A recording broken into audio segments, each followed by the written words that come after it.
Rockets fans, welcome to the Rockets Launch Pod, an exclusive podcast from the home of the Rockets, Sports Talk 790. Rockets! Ready to go! Red Nation, get ready. Get ready. The Rockets Launch Pod starts now. Welcome aboard.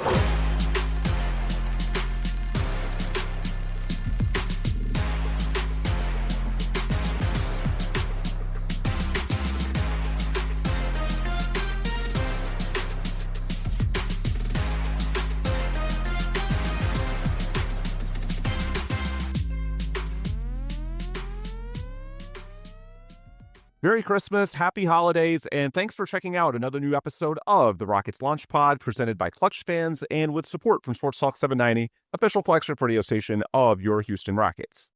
As always, we're your hosts. I'm DuBose, he's Paulo Alves. We haven't recorded in a couple weeks because we've been trying to enjoy the aforementioned holiday season, or at least as much as the Rockets will allow us to. There were definitely some ridiculous losses in there, which we'll get to. But today's a good time to record because they're coming off a couple of really good wins, with the win over the LA Lakers on Christmas and then a blowout of the Cleveland Cavaliers on Saturday. So let's start with a reset. Today is Monday, December 30th. Rockets are playing their 30th game of the season tonight against a bad Indiana Pacers team. Depending on that result, they will be either 20-10 or 19-11 at the 30-game mark, and by extension, also when the calendar turns to 2026 in a few days. They should be 20-10 because the Pacers are a dreadful team without Tari, but if there's one thing we've learned from watching the Rockets this month, it's that you shouldn't take any game for granted. Just look back to the Pelicans and Kings games from about 10 days ago. Tonight's game against the Pacers is also the final one for the Rockets in December, and so they'll finish the month either 7-6 or 6-7. Obviously, that's nowhere near as good as the 13-4 mark they had in October and November. At that time, Paulo, you looked it up. They had the 5th highest net rating in NBA history. I think it's safe to say that is no longer the case as we wind down the month. But with all that said, it's not all bad. The Rockets are back to the number 4 spot in the Western Conference standings, and really no one in that 2-6 range behind OKC. Those teams are the Nuggets, the Spurs, the Rockets, the Lakers, the Timberwolves. No one's really creating a ton of separation. So everything is right there in front of them. It's all on the table. And within the last few days, they've sort of offset those terrible losses with some really good wins. You beat the aforementioned Nuggets and Lakers. You beat a Cavaliers team that has underwhelmed this year, but they had all three of Donovan Mitchell, Evan Mobley, and Darius Garland on Saturday night. The margin of victory in those 3 games, all within the past 8 days or so, was close to 20 points. 2 of the wins were on the road. And while the collective team defense, it certainly slipped for the totality of December, they're no longer the juggernaut when they were ranked second on defense entering the month. In these 3 wins, they've held 3 very good offenses to an average of below 100 points per game. So all in all, it's a mixed bag, but definitely not all bad. And now it looks like they're on something of an upswing. We mentioned the 3 good wins in recent days, including 2 since Christmas. They also got both Tari, Eason, and Dorian Finney-Smith back from injury in the past week. And now the schedule is starting to even out as well. In the first 30 games, they played only 12 at home, exactly 40% of the schedule at Toyota Center, 60% on the road. Well, that means that of the 52 regular season games that are being played in 26, the clear majority of those, i.e. 29 of the 52, are going to be played at home. And entering tonight's game against the Pacers, the Rockets are 9-1 in their last 10 games at Toyota Center. So there are a lot of different ways in which you can look at and contextualize this team's current situation, but I think the bottom line is they've got every opportunity still in front of them to make a good run in the weeks and months ahead. Paulo, before we get into some of the more specific storylines for players and individuals, how would you frame what we've learned in December? Obviously, you had the 2-4 road trip, you had the terrible late game collapses, the 0-3 mark on night 2 of back-to-backs, and yet you also had some great wins in there as well. Just give me, as you see it, a high-level overview of what we've learned about this team over the past couple of weeks. I think the most shocking thing, which I don't really think is shocking, but it's something that we have been tracking since the beginning of the season, is they seem to have a little bit of or at least in those losses against bad teams for the most part, an inability to lock in on defense or lock down on defense, whatever they want to call it. It's always felt like this team has not been great defensively, or I guess not been great. I guess not in the scope of the league, but in the scope of what we're watching with our own eyes, right? And what we got used to in previous seasons. But it always seemed like, okay, like they're not playing great defense because they don't really need to, because the offense is really explosive. And well, a good measure of you being able to play lockdown defense when you need to is holding on to leads when games get tight, because you can just lock in and play a lower variant style of basketball and guarantee those wins. And that has not been happening, right? Whether you want to call it efforts, because there's been times where defensive rebounding has been an issue, even though they'll never lose a rebounding battle because that's so good on offense. There's still a little bit of a delta that you can have on defense in how much you're giving up to the other team while still being the best offensive rebounding team in the league. And so that's been kind of my main takeaway here is like, okay, it seems like this team at this point in time does not have that extra gear defensively. And, this commentary is a little bit outdated because it seems to have, gotten a lot better the past couple of games with Tari, Eason, and now Dorian, Finney-Smith. But to justify the losses that came beforehand, I think that was mostly it. It seemed like last season they were a really good clutch team without a closer, because they could lock down defensively and make a 3-pointer be worth like 3 or 4 possessions for the other team. And it seems like that's no longer the case. And call it not taking the opposition seriously enough, or call it trusting too much that they'll just figure it out offensively throughout the game, or at some point in the clutch. But to me, that's been the main takeaway. And alive with that main takeaway comes, what we can take from the last couple of games, which is, I'm not going to get too deep into it because I know we'll break it down a little bit more in depth. But which is, with Tari and coming back and a little bit of more, a little bit more of a chaos factor on defense, even though, the loss, if I remember correctly, was the Kings one, largely happened because of a Tari or was it the Clippers? It was the Kings one that Tari has a meltdown, but he was still very good in that game. Just unfortunately had a brain fart in the final possession. The bigger story, obviously, is that there shouldn't have been a final possession against a Kings team that's bad and one that you led by 14 points with like 10 minutes to go. Yeah, 100%. And so with, Tari bringing in that chaos as well, and now Dorian, Finney-Smith, with both of those guys, yes, they were back for those couple of games that Rockets should not have lost. But they were, there's a little bit of a rust level, especially for Dorian Finney-Smith, but for Tari as well. He's missed, I think over a month worth of games. And so as those guys lock in, and as those guys give what we talked about before the season, which is give Ime Udoka more different looks that he can give to other teams defensively, and give Ime Udoka perhaps, I don't want to spoil what I want to get into a little bit later, but give Ime Udoka perhaps some different types of lineups that he can go into when the offense is not clicking, and you'd rather be locking the other team down rather than outscoring them. So yeah, that's been my main takeaway from these games. It's, although since we're doing the 10,000 foot view, I'll add as well that as long as the Rockets are on the other side of the bracket compared to the Thunder, which would mean, I think, being the second seed, the third seed, is it the fourth and fifth seeds that are on the other hand? Yeah, you want to avoid the fourth or fifth. So ideally be second or third. But if you can't be second or third, then tank for the sixth spot the way the Timberwolves did last year. To me, that's the play. Exactly. So, they are still very well within reach of Denver. They are 1.5 games, 2 games back because we don't have the wins, but one game back in the last column. As long as you're still in range to attack those spots, that's truly what matters most. As much as it's not good for the podcast and for content creation in general to say this, truth is, once you have the level of talent Rockets have, and once you are established as a really good team, which I think the Rockets are established, and even at 19-10, they're still a very good team. At that point, what really matters is seeding, and how you get there. It doesn't really matter as much. Nobody's going to be thinking about these games come late in the season. So it's the NBA. It's 82 games. It's a really long season. Not all of these games matter. And just like the Rockets went on a 1-4 stretch, the OKC Thunder also lost, I think, 4 games within the last 6 or something close to that, something to that effect. So we don't see them melting down, although obviously they have a bigger buffer. This to say that, to me, overwhelming problem has been the defense.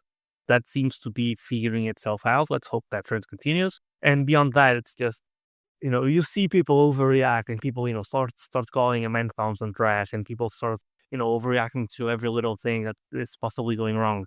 Listen, we're not in what was last season or the season prior where we're trying to prove ourselves, right? We are already there.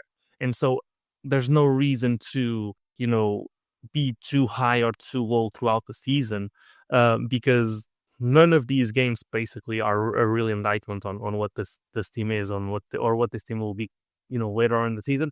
If they start falling into, play-in range or being completely out of the fight for the 2-3 seats, or it seems like something is clearly broken over, a long stretch of games, 10, 15 games, and you start to worry.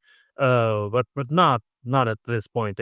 It's earlier in the season they beat they were kind of smashing all the bad teams and then lost all of the good teams, and now we've kind of done the opposite. We lost to a bunch of bad teams and we won against some theoretically good teams. Although I don't really believe in the Lakers, but this is to say that it's part of the ups and downs of an 82-game NBA season, and it's not anything to be overly concerned about in my opinion.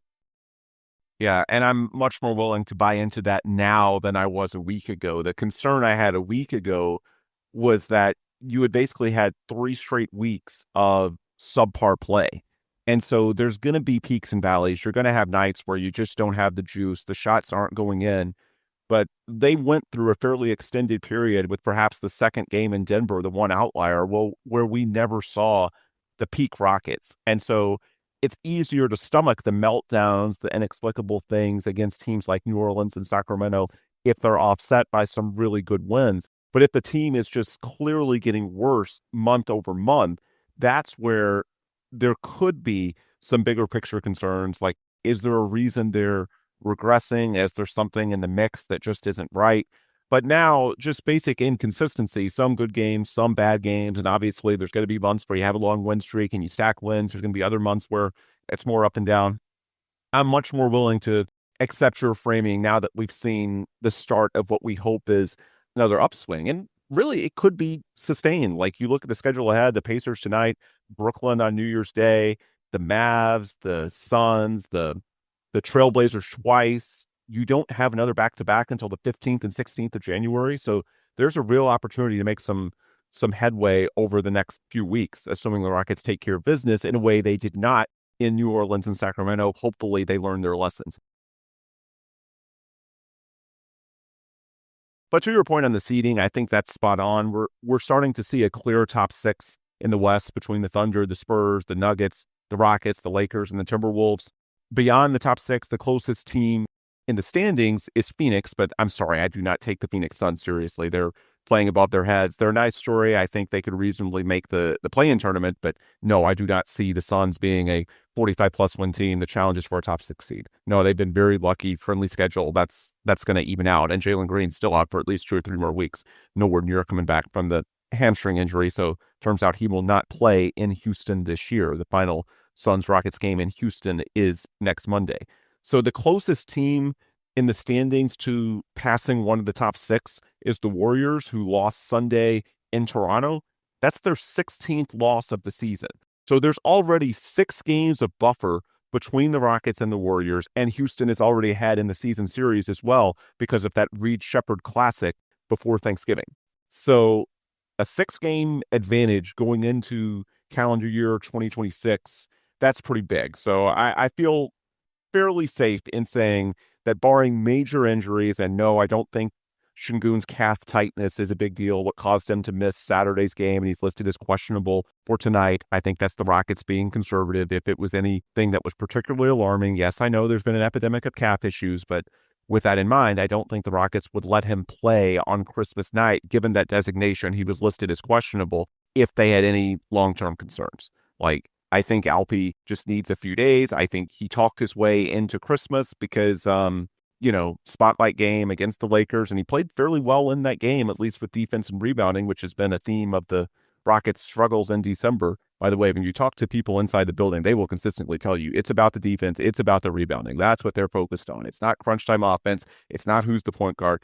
It's defense. It's rebounding. Şengün isn't all of that, but he's part of that. However, on Christmas, I thought he was better. I thought he moved fairly well. And so to close the loop on Şengün's injury status and his health, wouldn't shock me if he sits again tonight, because with the relative break in the schedule, you can get him a week off between when he last played on Thursday, December 25th, and the New Year's Day game in Brooklyn. So you can give him a full week off. And, not saying for sure he won't play tonight. That's just my guess, because the Rockets should be favored by a lot against the Pacers and are favored by a lot regardless of Alfie's status. So you might as well err on the side of caution. Really don't think it's something that we're going to have to worry about in the big picture. And unless something, dramatic happens from an injury standpoint to someone like KD or Şengün or Amin, I don't see the Rockets falling out of the top 6. I think at this point, it's pretty clear that they're one of the best teams. And I think after Saturday's win, they're back to the second best point differential in the West at plus 8.6, only trailing the Thunder, who still have that absurd plus 14.2. God,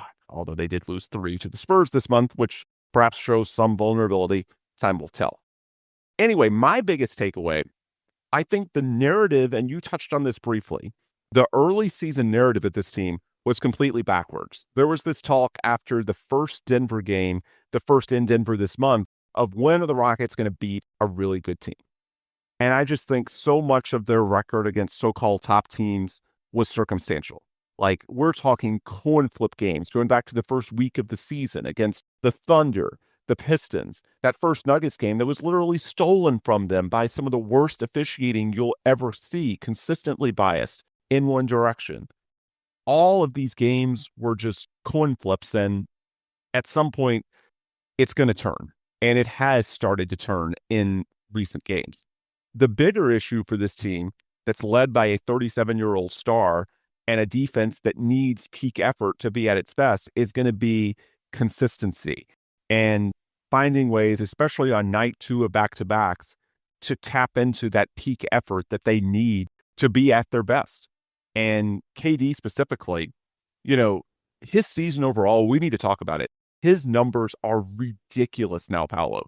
So after that game against the Cavs, 30 points on like 65% shooting in under 3 quarters, his true shooting for the year now is 64.3.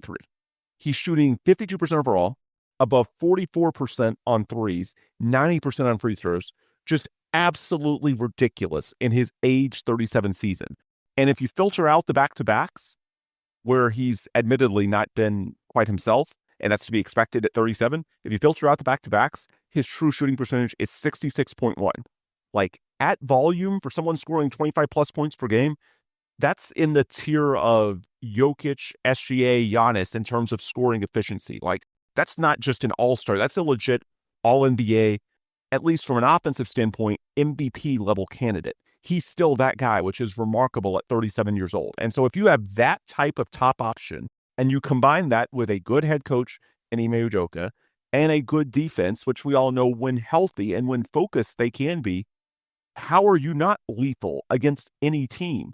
This idea that the Rockets are just a try-hard team like last year's group that can't beat the best of the best, it just doesn't make sense when you look at this team. And I think a lot of it's just trying to make something out of nothing with regards to, a few early season games, microscopic sample size, and trying to sort of put a bow on just trying to find an explanation for why they lost these games to good teams. Now that's turning.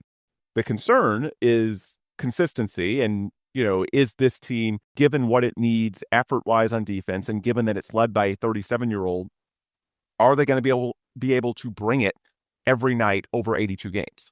Pretty clearly, the answer is not always yes. And so that's a part of the slippage that we've seen this month. And we may see it more in the second half of the season. One bad thing about the schedule in 26, 10 of their 13 back-to-backs are still to come. So it's pretty clear that's not a strength of this team. Maybe it won't be quite as much of a weakness with Tari, Eason, and Dorian Finney-Smith back, but I certainly don't think it's a strength by any means. And it makes sense when you look at the roster composition. So it's probably going to cost them a few games over the balance of 82, and it's why they're not going to make, a serious run at like 65-plus wins, in my opinion. They're not going to have like the 5th best rating in NBA history, the way it looked like they might after the first 6 weeks of the season. But I do think that what we've seen lately, and it makes sense with this version of Kevin Durant, which is still in him, yeah, this team has all sorts of high upside. If Kevin Durant is able to deliver at this level, and, one of the questions I had, I wanted to see how much it could scale up, because when I watched the Rockets without Şengün on Saturday night, pretty much everybody knew going into that game against the Cavs, okay, they're going to go as far as KD can take them. Rockets were on fumes coming off the 6-game road trip, didn't practice, didn't have a shoot-around, no Şengün, fairly good opponent, at least from a talent perspective. And so KD was going to get all the touches and playmaking reps that he could handle, and in less than 3 quarters, he has 30 points, 7 assists against a quality opponent, and the game is over. And he's doing it on insane efficiency. So the upside scenario for this team, just get to April fairly healthy and turn Kevin Durant loose. The games are spread out. There's no back-to-back. Sometimes you have multiple days off, especially in the first round of the playoffs. Just dial up KD's usage. Give him every opportunity to see if he can tap back into the MVP level guy that he was as recently as a few years ago before he started having some health issues. It's not realistic to expect that over the balance of an 82-game season, at least not every night. But what you want to see is whether he still has that gear in him. And when we did our checkpoints at the 10-game mark, the 20-game mark of this season, I noted that his efficiency at that time was a little bit down relative to past years. And I wondered, is this the year there might be a little bit of slippage from a 37-year-old KD? I think it's pretty clear now that we're at, the 30-game mark, getting close to halfway through the season. The answer is absolutely not. He's still that guy. And as he put it, efficiency man. So if you have that version of KD and you have the defense that we all know they are capable of, they've got the upside. And so if they just get to the playoffs healthy, they have a chance regardless of what the final record is. It's just, unfortunately, what it takes to bring out the best version of the Rockets, it feels like it's not really realistic to see that on a super consistent basis over 82 games. So the final win total in terms of, is it 50 wins, 55 wins, 60 wins, 65? It might not be what we had hoped it would be a month or two ago, especially in the aftermath of losing Fred VanVleet. So you don't have the depth, the stabilizing force that we would have liked. But in terms of the upside, in my opinion, Paulo, it remains to be seen if they'll hit it, but it's as big as it ever was. That's the bottom line for me. Is that sort of how you see it in terms of maybe the narrative spinning from a team that can't beat the top teams to now it feels like a team that's, able to beat the top teams, but the issue is finding the consistency? It's, as you said, it felt like to me like the upside of this team. Everybody wants to focus on talking about whether they need a point guard or not. Like that's typical national media first take, look at this team, what jumps off the page, because I don't really watch them play. I just watch it from a surface level. That's what a surface level analysis tells you. Hey, they lost Fred VanVleet. Maybe they need a point guard because their only point guard, can't shoot or has issues, with his handle. That always screamed to me like, it always screamed to me, I just don't watch the team or I just don't want to bother like actually analyzing what's been going right or wrong with this team. Like, team has been elite offensively throughout the entire season. And if you ever watch them play, if you've ever watched them play last season, you can clearly tell that there's like 10 times more meat on the bone defensively than there is offensively. Like you can't get that much better offensively other than limiting turnovers for the most part. Yes, they might not have a bunch of elite shooters besides KD and Reed Shepherd, and like, Jabari is having a good season, and Tari's on low volume of a really good shooter, but that won't hold up. When you watch the team play, most like lower shooting percentages will be deceiving because of how much the offensive rebound, right? Like if you're going to grab an offensive rebound 50% of the time, you can shoot 25% lower from the field and have basically the same results. So the upside for this team, as you said, is keeping this offense while, jumping one of the like 4 or 5 levels above they can get defensively depending on lineups, right? Which brings me to my second point. I think, and you touched on it a little bit earlier, it feels like there's been some, I'm not sure if I can even call it regression, but at least from an effort perspective, it is regression from Alperen Şengün defensively. And he hasn't been able to make it up offensively in the way that he had by being brilliant earlier in the season. Since not the loss to the Clippers, but the Clippers game before, like when he was coming off those 2 games that he didn't play, he's been 22 points a game, 10 rebounds, 6 assists, but the number that jumps off the screen is 4 turnovers, 6 assists to 4 turnovers over a 7 game sample size is not good enough. From a true shooting standpoint, he's during that stretch he's at 55% true shooting, which for a center is not good. His slippage coinciding with the Rockets' tougher, I guess, game results, I don't think that's a coincidence, and I think it's been a pattern throughout the season that the team in general has had a little bit of a lower effort on defense, and I think Sengun is included in that. But if you're giving that up defensively, you got to keep up just brilliant offense, and Sengun has not kept brilliant offense up for that stretch of games. And then I guess beyond that, I think you gotta look at it as you said, the upside's still there, and I think if you've watched the NBA long enough, you can relate to the fact that typically teams that rely on veterans or teams that know that they have arrived don't play with 100% intensity throughout the entire season, and then when it comes to, and it also depends on the way they score, but then when it comes to the playoffs, they have that extra good they can get. When you look at the LeBron James teams, these later Laker teams, right, with AD, with LeBron, they weren't necessarily the best regular season teams, but you knew when it came to the playoffs that they had that extra gear that they could step into, whether it was because AD was injured or just the fact that their offensive engines were not necessarily those tireless, really high volume types of like James Harden or like Russell Westbrook, guys that can just carry you out to wins throughout the season, right? Not having guys like that leads you exposed to, lower end outcomes in certain games, right? KD is really good, but KD is the tip of the spear. He's not necessarily an engine to the same extent. He's really good, but not necessarily to the same extent that a guy like Russ or a guy like Harden or even new age guy like Gilgeous-Alexander or a guy like Nikola Jokic, who will just carry your team to a certain level offensively every single night and just push you through the finish line like a lot of times, right? KD can close games out for you, but this team's not built in a way to just have that high of a floor offensively. I guess that's kind of my point. I think Sengun can, when he's at his best, can be that. But as I've just pointed out, the last 7 games, he's not been at his best, so he's not been able to do that. And he's really young. He's 23 years old, right? At that point in their careers, was James Harden and Russell Westbrook the type of engines that we, kind of remember them as when they were in their primes? No. So, and Jokic, the same thing. So he'll get to that point, and when that comes. But at this point, the tip of the spear for the Rockets is KD, and just I think the Rockets behave as one of those teams that they know that they'll be fine, and so sometimes they just take the foot off the gas, which means that at the same time with those James Harden teams, right? Well, a couple of them were literally just stopped by the best team of all time. But at other points, like the bubble season and stuff like that, you knew that once it came to the playoffs, you have already kind of seen what the ceiling with that team was, right? And obviously with the CP3 teams, that ceiling was really high. But with other versions of those James Harden teams, you knew that what they were in the regular season was close to what the ceiling was come the playoffs. With this team, I think that that's not true. Like it wasn't true with those LeBron Laker teams.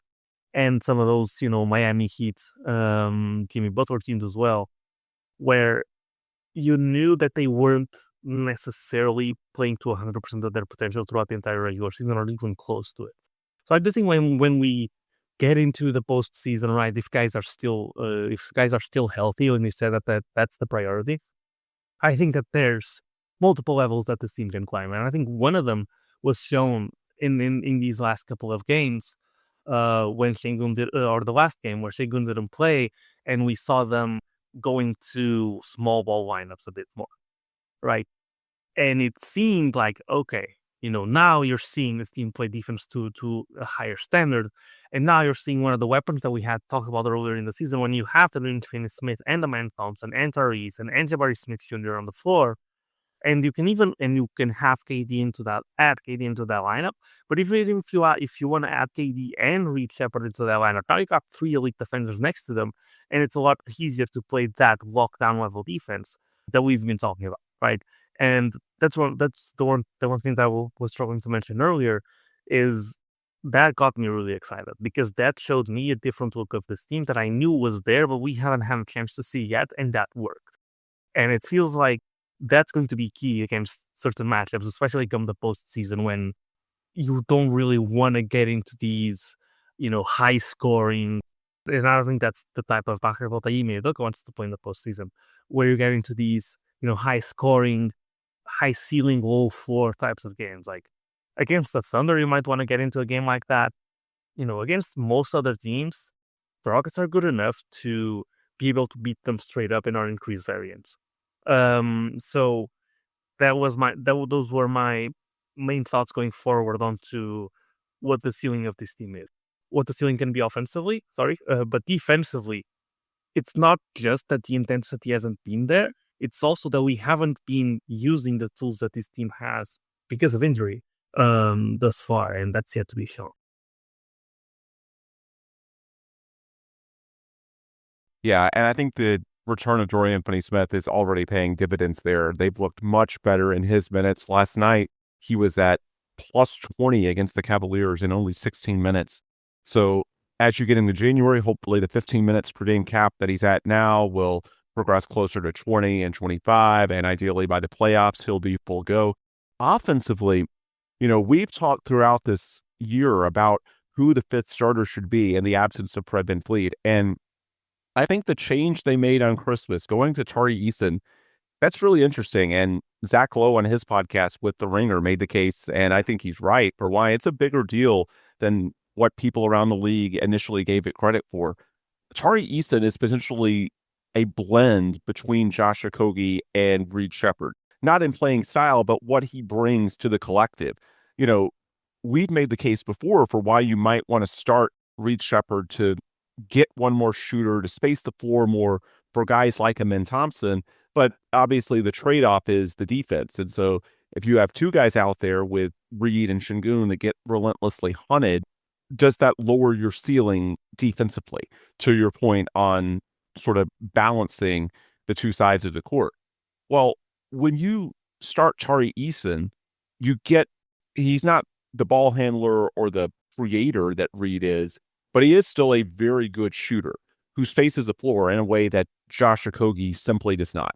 So you get the floor spacing, which opens the floor for Amen Thompson. And, the other night when we were recapping the Christmas game, I caused a bit of a kerfuffle on Twitter. Someone clipped what I said on the ClutchFans YouTube show that I did with Dave Hardesty, and I simulcast that on our Rockets Launch Pod feeds. And I mentioned that I was talking to someone inside the organization during the Laker game, and they mentioned that the Rockets are at their best when Amen is the engine. And people got in their feelings because obviously, especially in social media, people are very entrenched on this idea of exactly how Amen should be used. Is he a point guard? Is he a wing? How much should be on ball? How much should be off? In my opinion, it's foolish to be that entrenched in anything when he's just 22 years old and in his first half of year 3. But regardless, people are in their feelings about that. They're pretty dug in. And a lot of people, for starters, misheard what I said. It's not saying Amen Thompson is their engine, nowhere close. They're saying that these games where he's at his best, that's when the offense is really humming. Obviously, just superficially, you have two all-stars in Kevin Durant and Alperen Şengün. If you get Amen Thompson, also playing at a star level, and you have 3 players of that stature, then the team is inherently going to be very difficult to beat. But I also think Amen's style of play, when he gets going downhill and pressuring the rim, the combination of that with his vision, he's able to create for his teammates in a way that's fairly unique on this team, especially without Fred VanVleet. So he's not the engine in the sense that we don't see the peak version of Amen, let's call it Christmas Amen, on an every game basis. But when they have that version of Amen and you can play Şengün and KD a little more off ball and you can set them up, that's when this team really hums offensively. And so the challenge is getting that much more consistently. They're not going to coordinate him in. They're not going to say, well, because it's convenient, we want our team to have you as the engine. So we're just going to coordinate and say that you're that guy, even though you're not consistently playing at that level. They're not stupid. No, there's a lot of games where they have to just go as far as KD and or Şengün can take them. That's just the reality of this team with a 22-year-old Amen Thompson.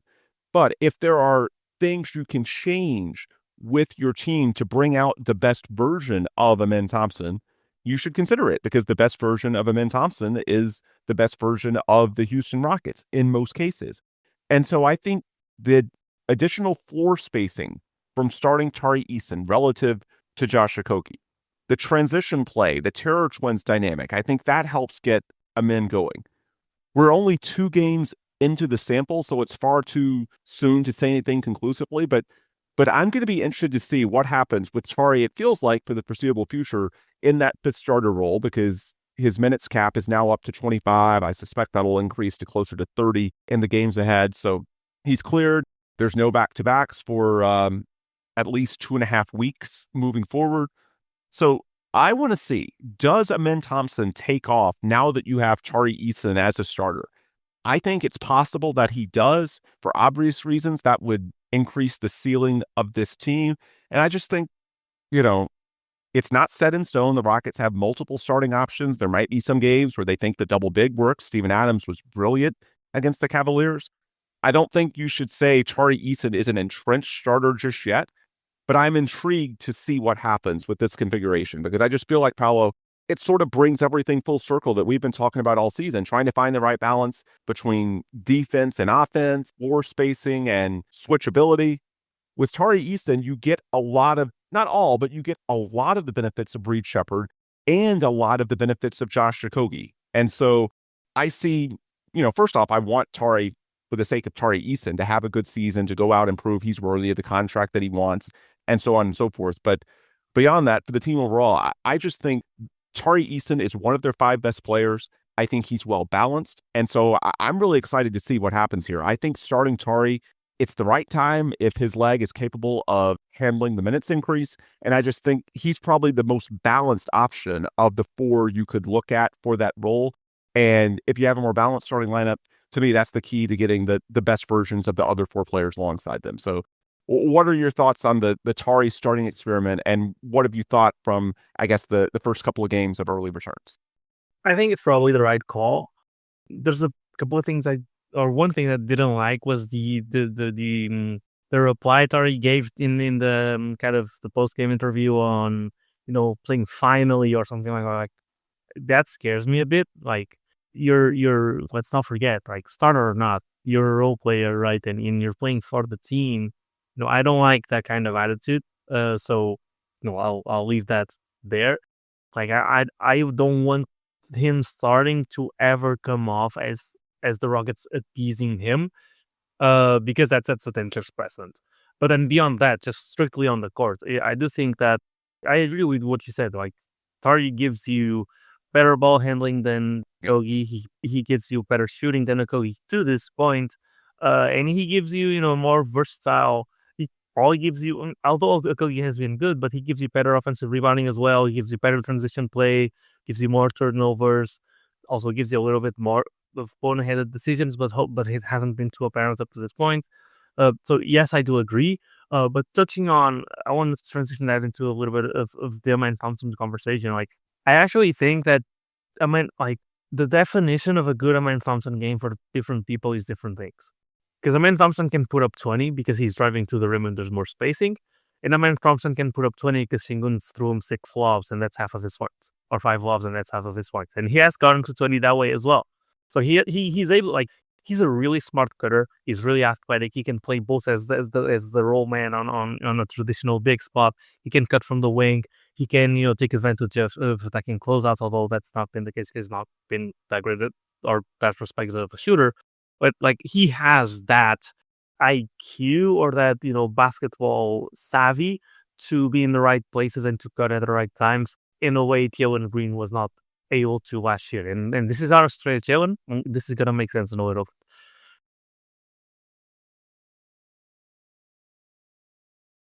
At the same time, if your definition of a really good Aman Thompson game is a game where he's creating off the dribble, and he's getting to those 20 points, and it looks flashier, and he's finishing around the rim, and he's hitting a couple of mid-range shots, and all of that's flowing. He's blowing by guys off the dribble and stuff like that. If that's your definition, then what changes, whether Aman Thompson's playing well, better or not, for that specific way of playing better is actually Şengün being on the floor or not. Because, like it or not, Şengün's really good for Aman Thompson. But if your definition of a good Aman Thompson game is a game where he plays like Russell Westbrook and he's driving to the rim nonstop off the dribble, then Şengün's not the right pick and roll partner for a guard that wants to do that. Şengün creates you a lot of advantages, and Aman Thompson's great at exploiting those advantages that Şengün creates. However, if you have a more traditional sense of what a star guard will do or star point guard will do when it comes to rim pressure, then more spacing and a big that's not a post big will leave more of those spots on the floor open for Aman Thompson to get to those spots. So it's a combination of different people being mad at different versions of Aman Thompson that don't fit what their ideal version of Aman Thompson is. And you could see that in the last game where Şengün didn't play, when there was the combination of the space inside being a little bit cleaner and the outside spacing being tighter, being better as well. And you saw Aman Thompson have some of those plays and have some of those drives. Like, it's not, and it can happen with Şengün as well. I'm not saying, once again, I'm not like, this is not my ideal version of a man. A man eventually might become that even with Şengün. But at this point, he's not developed yet as a finisher at the rim, as a finisher from the mid-range, to be maximized with a post big on the floor. That being said, the best thing for this team right now is for a man to be that complementary player that plays with Şengün, because Şengün is really good, and he's the second best player on this team at this moment because KD's on fire. So if you want to win right now, that's how you win. But that does not make it so the Rockets are not at their absolute best when a man's unleashed as an on-ball creator. When a man is the engine, I agree with Zach Lowe. I agree with what you said. The Rockets are at their best. The problem is a man is not consistent enough being that as a finisher when he creates for himself to warrant that being the primary look on most games. So when it does happen, yes, we do look our best, but it doesn't happen frequently enough, and a man is not developed enough for that to be what we should strive to do on a game-by-game basis.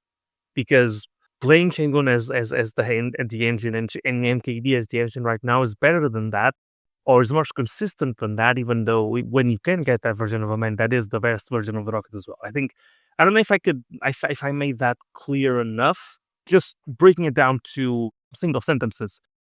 The best version of the Rockets is when a man's an engine. If you want to get that the most, then playing with Şengün does not Facilitate that.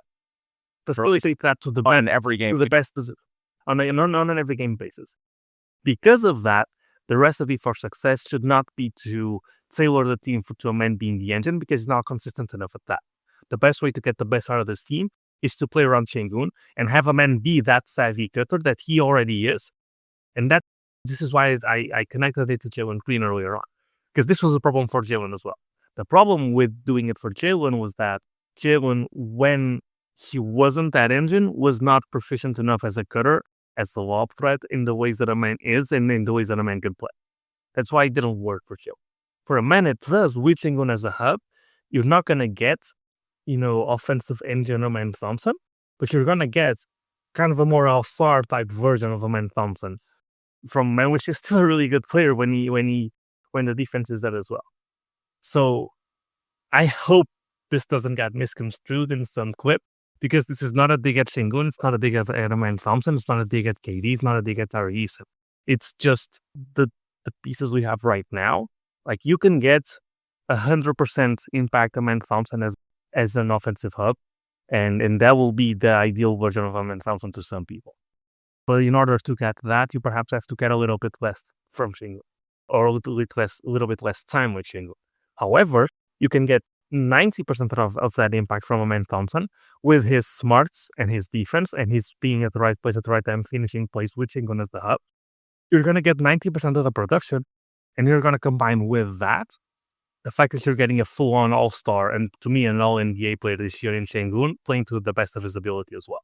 So that's the ideal version, or that's the more achievable ideal version of the Rockets. And that's ideally. Go ahead. Yeah, I was going to just finish off. Ideally, Amen's not the person that has to adapt for those to not be, kind of mutually exclusive to some extent is Amen.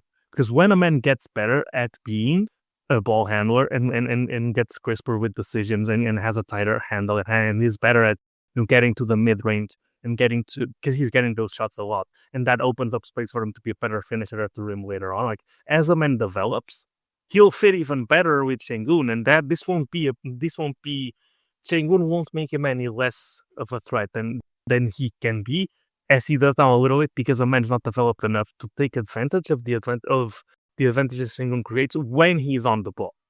Because Sengun's creating space for him, it's not just necessarily the best space for Amen to thrive. As Amen develops, he'll get to that point. But at this moment, we live in this weird gray area where people have different versions of what the best version of Amen Thompson can be. And Amen Thompson's not developed enough to satisfy both of those, mindsets from people. Which is why you see wildly different games from Amen, from being brilliant and having 20 points and 75% of them being off of cuts and lobs from Sengun. And you also get great games from Amen when he gets 20 points and he's driving to the rim at will and he's finishing. And some of those have been on national television, and that's when everybody goes wild and says, oh, that's the uber athlete that Amen Thompson that everybody thinks will be an all-star. But you also get the games where you're not getting the offensive engine version of Amen, and there just aren't as many openings for Amen to take advantage of the other defense and get those lobs and get those cuts, and the ball goes to somebody else. And then combine that, when those easy opportunities are not there playing off of Sengun, and at the same time he's playing with Sengun, so he can't really be, or he's not as good at being the offensive engine, that's when you get those games where he has 5 turnovers and, 9, 11 points, because it's the perfect storm for it not to go well with him. It's, okay, you're playing with Sengun, but you're not being able to capitalize off of the advantages that Sengun is giving you. So you look like the weak link on the team. But all of this will eventually get better as Amen develops. And the discourse being what it is, comes not from Amen's ability or inability, it comes from people having different ideas of what Amen should be. Well, and I think a lot of the confusion on social media is because with stan culture, everything is a constant comparison between player A and player B. When from a team perspective, they're trying to figure out what's best, not just to optimize these players individually, but how it fits from a team perspective and how it all works together. And I should also mention, when I talk about Amen as an engine, perhaps it's something that's more important in the short term we'll see what happens with Sengun and the calf, but if he needs to miss a few more games, I hope he doesn't, but if he plays, maybe they'll be a little bit conservative with his minutes. That could play into it as well, because I do think that the Amen as an engine formula fits a little bit easier with Steven Adams as the primary big. But I just think in terms of the comments that I made and the analysis that you just laid out, it comes down to how the team optimizes all of these pieces together and what brings out the best version of the Rockets. And so much in social media, people are so entrenched in their positions that they look at it first from the perspective of what's best for their individual player. And what does this mean for comparative purposes, looking at player A versus player B versus player C. And so in many ways, we're just speaking different languages. And when you look at it from the Rockets' perspective, I think it's understandable what they're thinking. It's not easy. It's nuanced. It's layered in terms of, what makes sense on a given night versus a given opponent. But yeah, the men as the engine formula, they look really good when he's able to do that for many reasons. Some of his own control, some based on roster composition. He's not able to do that on an every game basis. And so they're going to run the offense differently. The bottom line, it's just about optimizing the pieces that you have. I do think, at least against the better opponents, they have gotten better at doing that as the season has progressed. And now, of course, the challenge is to do it more consistently. Anyway, to wind down the pod, I'll be quick. My closing thought, I'm even more convinced than our last full show when we did the trade season preview with Dave Hardesty on December 15th, when players all around the league became trade eligible, those that signed or were traded this past offseason. I think it's pretty clear that barring a significant injury, the Rockets are likely to stand pat, and any addition is likely to come via the buyout market. By the time February gets here, they will be able to offer a full minimum deal, and they have a roster spot open.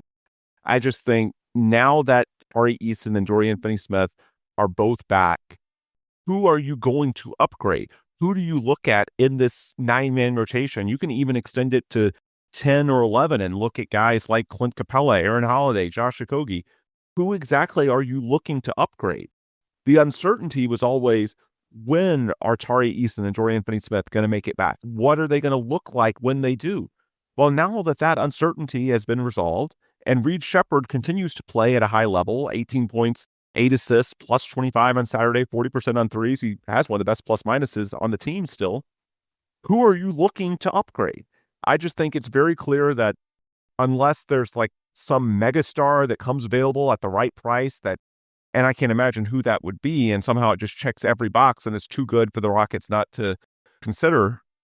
Unless something like that happens, I'm more convinced than ever that this is a fairly quiet trade deadline. They add someone via the buyout market, but I just think the biggest questions with this team have been resolved. Tari and DFS are back, and so with that, unless someone gets hurt, unless something radically changes in the next month, I'm more convinced than ever that it's going to be quiet and that they'll give this team a real look in the playoffs. And, if it doesn't go well in the playoffs for whatever reason, then yeah, you can reevaluate that next summer. But I just think with Tari and DFS back and playing relatively well, I think the needles moved even more towards this being a pretty quiet trade deadline for Rafael Stone. That's my closing thought. Paulo, does that make sense to you? And is there anything else you wanted to touch on before we close up shop? Not really. The Texans are winning the Super Bowl. There you go. All right. Well, we'll end it there. That's a very positive way to look at it. Although we were watching the end of the Eagles-Bills game before we started recording, I'm pretty optimistic about the path for the Texans, not just having won 8 straight games, but the 5 seed in the playoffs. They'll be a heavy favorite on the road. Well, 5 seed, assuming they win their finale against a Colts team playing for nothing, and assuming the Jaguars beat a terrible Tennessee team. But 5 seed goes up against a Steelers or Ravens team with a much worse record. That's a game you should win. And after that, with as good as the 6 and 7s are this year, the Bills and the Chargers, there's a decent chance the Rockets, or the Texans, are hosting a game in the divisional round or even the AFC Championship game if they continue to win. So it's all on them. The offense still has some holes, but it's all right in front of them, just like it's all in front of the Rockets. And so I think that's a good place to bring this pod full circle, because both teams have a lot to look forward to as the calendar turns to 26.